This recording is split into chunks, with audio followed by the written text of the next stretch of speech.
Buffet சொன்ன மாரி ovarian லாட்டரிங்கிறது ரொம்ப இம்பார்ட்டன்ட். இந்த ஓவேரியன் லாட்டரி இனிஷியலா உங்களுக்கு ஒரு அட்வான்டேஜ் குடுக்கும். பட் தட் அட்வான்டேஜ் ஒரு சின்ன அட்வான்டேஜா இருக்கும். அந்த அட்வான்டேஜ நீங்க எப்படி மேக்ஸிமைஸ் பண்றீங்கங்கிறத பொறுத்து இருக்கு. பஃபட்டுக்கு ஒண்ணும் எக்ஸ்ட்ரார்டினரி அட்வான்டேஜ் எல்லாம் கிடையாது. அவங்க தாத்தா ஒரு பெரிய பலசர கடை வச்சிருந்தாரு. பெரிய கிராசரி ஸ்டோர். அவங்க அப்பா தனியா வந்து ஒரு ஸ்டாக் புரோக்கர் வச்சிருந்தாரு. அது ரொம்ப அன்சக்சஸ்ஃபுல் புரோக்கர் பிசினஸ். அவங்க அப்பா வெரி அன்சக்சஸ்ஃபுல் ஸ்டாக் புரோக்கர்.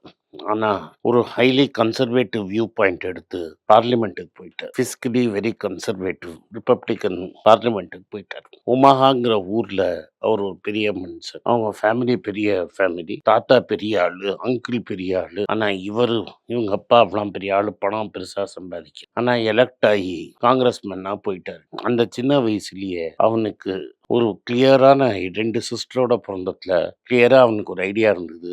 வாழ்க்கையில என்ன செய்யணும்?